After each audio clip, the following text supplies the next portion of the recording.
Taylor Swift is a sort of Mrs. Thatcher of pop music. My name is John Doran and I write about music. In this series of British Masters for Noisy, I've been speaking to musical mavericks and artistic outliers such as Noel Gallagher, Viv Albertine and Jimmy Page. Today I'm meeting one of the all-time great conceptualists of popular music, Neil Tennant. As one half of Pet Shop Boys, he has been responsible for some of the greatest singles to ever grace the top 40. Now 35 years into their career, they are enjoying a rejuvenation both in energy and sound. So, Super, 13th album. I guess after the really runaway success of Electric, that there must be a lot of expectation for this album. Electric was the first album we made that was actually pure electronics. Although we're sort of known as a synth duo, all of our albums have had other musicians, normally orchestras. And so working with Stuart Price on Electric, that was the first album where it was purely electronic from start to finish. I think it's quite thrilling, really. Obviously you get a lot of bands, even, as you say, kind of synth-based bands, who get to a certain stage in the career and usually they're looking at dragging out a stool and an acoustic guitar and doing unplugged albums and stuff like that, but you're going in the opposite direction, really. No, we want to make sort of noisier records, I think. So I believe the first track that you wrote on the album was Pop Kids when you were on tour with Take That. One of the reasons we did that too is because we did eight nights at Wembley Stadium. We had the referee's dressing room and so there was a lot of downtime, and so at the hotels we were staying in we would write a bit, and I had this idea for a lyric called The Pop Kids, and so that was the first song we wrote for the album. Wherever we went, whatever we did, we knew the songs. They called us the Pop Kids, 'cause we love the pop hits and quoted the best bits. So we were the Pop Kids. I believe we're coming up to the 35th anniversary of you and Chris writing West End Girls. Has the songwriting process remained fundamentally the same, or has it changed out of all recognition? No, it's reasonably similar. And what is similar, and always has been the same, is that it's an enjoyable process. It's fun. It's not like a job, it's like playing. Obviously, it is really quite a clubby album, and I was wondering if you were kind of influenced by the kind of landmark clubs that they have in Berlin, which they just don't have in this country, like Berghain or Treasel. Well, we do go to Berghain sometimes when we're in Berlin. We tend to go on Sunday afternoons, actually. And Chris's musical influences tend to be more dance music. Chris only really likes one thing, and that is euphoria. Now, you can find euphoria in a very sad ballad. Still a kind of despair can be euphoric, whereas I have a more observational approach. So what we do is a compromise between those things. I've got to say that this summer I'm going to be 45, and when people say to me, let's go to a nightclub, my first response is to burst into tears, you know, because I can't think of anything worse. And I was just like, you know, are you still a clubby person? Do you like think, oh yes, the chance to stay up all night listening to industrial techno surrounded by people who look like they've wandered in from The Walking Dead or whatever? Does this still seem like an appealing thing to you? Actually, when you put it like that, it sounded very appealing. No. I mean, I'm 61 now, and I first went clubbing in 1973. What was your first club like? The first club was called Shagarama's. It was in Neal Street when Covent Garden was still Covent Garden, smelled of fruit and vegetables. It later became the famous Roxy Club. Oh, right. But it was the first gay club I ever went to as well. And it was very, what we would have called in those days, zhushy. This was, you know, the David Bowie period. People were sophisticated and liked soul music and maybe like Brian Ferry and Lou Reed, and people dressed up to go out. And so we used to go there, and it was where I first heard a 12-inch mix, which made a huge impression on me. Popper Was a Rolling Stone by The Temptations. The full-length version of that, I don't know if you know the album, it's a great album, I think is one side of a record. Yeah. And they played the whole thing, and the lights, and the sound system was great, and it was just magical.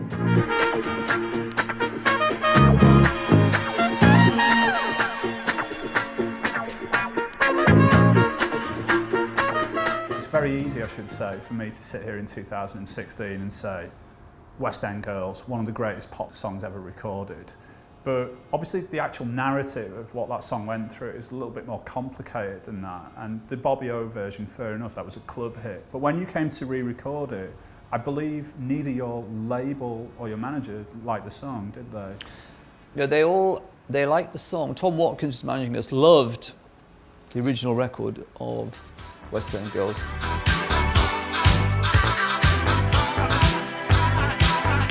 In West End town, the dead end world, the East End boys and West End girls. And then when we made it again, he was worried that Stephen Hague's production was going to be too smooth.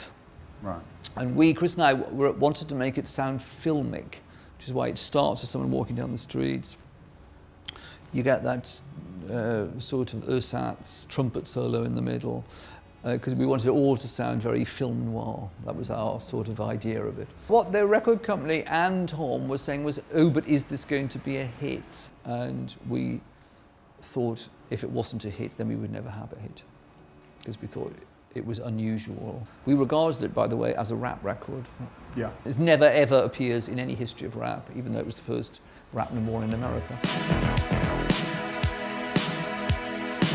Sometimes you're better off dead. There's a gun in your hand that's pointing at your head. You think you're mad, too unstable, kicking in chairs. Now, I've looked back over a lot of early Pet Shop Boys interviews in the run-up to this interview, and if there's one thing that links all of them, it's the journalist's desire to know what you think of the current pop landscape. And I kind of think you've been hoisted by your own petard here by being the former deputy editor of Smash Hits. So as to not break with tradition, what do you think of the current pop landscape? I think the current pop landscape is pretty good, actually. I thought last year we arrived at a place where mainstream pop music started for the first time in ages to take in influences from what would be underground if there wasn't underground, if it hadn't gone mainstream, which I basically mean The Weeknd. Yeah. Skrillex working with Justin Bieber. So I think even now, just while we are speaking, Zayn Malik's single, have you heard it? No. It's called It's You. It's the most beautiful record. Tell me your lies, because I just can't face it. It's you. I think Lady Gaga's been interesting. Taylor Swift is a sort of Mrs. Thatcher of pop music, in that she seems to be about economics. Yeah. But you know what? At least someone's interested in that. Am I just being like an old man shouting at clouds when I kind of think that, Kanye West notwithstanding, we seem to have a dearth of really good, eccentric mavericks in the pop landscape? Well, there's a problem in pop music, in spite of what I've just said, which is the subject matter of pop music. And there is only currently one subject matter, and that is the singer, and possibly their emotional life, or their sort of issues with fame and what have you. There's not a lot of role playing going on. What did the Pet Shop Boys learn from David Bowie, or is that too big a question even? As a teenager in Newcastle, I saw Ziggy Stardust at the Newcastle City Hall 1972, and it was half empty. And what I liked specifically was the artifice. David Bowie was sort of pretending to be something. It was a theatrical performance, and it was a totally different way of doing things. When we wanted to do live shows, we thought we've got no interest in doing a rock and roll concert experience. We want to do something that is artificial. What I was really stunned to find out was that you spent 2 years working for Marvel Comics in the UK, and so in all seriousness, I have to ask you, who would win in a fight between the Wolverine, Deadpool and Spider-Man? I don't even know who the middle one is. What interests me is when I worked at Marvel Comics, which was in 1975 to 1977, to help to organise a Marvel Comics comic exhibition at the ICA, which coincided with Stan Lee coming over. And Stan Lee was really, really, really concerned about one thing, and that was getting Marvel Comics made into films. And it seemed impossible. So now it fascinates me when I think about what we had in the comics, that X-Men, that wasn't even really a first-rank strip, is this huge film franchise. Yeah, of course, yeah. And Spider-Man, of course, was particularly what Stan Lee was concerned about, because Spider-Man was a brilliant strip. Spider-Man actually lived in New York, and you could recognise, and had a girlfriend, and pop music was mentioned, and all the rest of it, and it was rooted in real life. It was a brilliant conceit that Superman didn't, and DC Comics didn't have, and that was anyway. But so Stan Lee, who's still on the go, as we know, must be thrilled when he sees how they managed to transform this into a series of massive film franchises. If I got it right, were you responsible for anglicising some of the speech in the comics? Yeah, well, as you know, American spellings differ. Colour being the classic example. So we would put I would have to go through, and then we had 2 or 3 artists who would put the U's in because we wanted children to spell properly. I completely misunderstood this. I had this kind of image of you having Captain America saying, "Dear boy, fancy a cup of tea?" Or... No. It was only spelling. And the other thing they used to do is we had to, because they were read by very young children. Red Sonja was sometimes topless. Oh dear. Not in the UK. She had a bra drawn on her, and there was someone used to draw the bras on Red Sonja. I interviewed, Mark Bolan for Marvel Comics, because he was a big Marvel Comics fan. Oh, Mark Bolan. Were you a fan?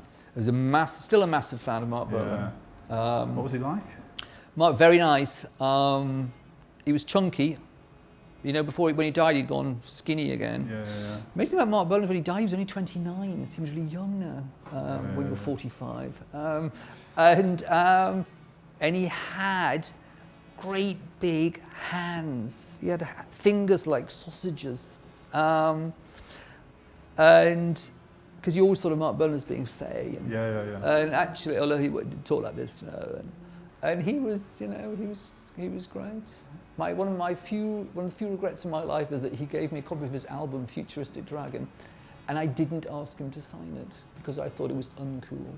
So I'm going to wrap this up, but I noticed on a newspaper on the way in here that apparently there's some Tory at the moment suggesting that people should not be allowed to retire before the age of 81. And I wanted to say I'm looking forward to the next 20 years of Pet Shop Boys hits.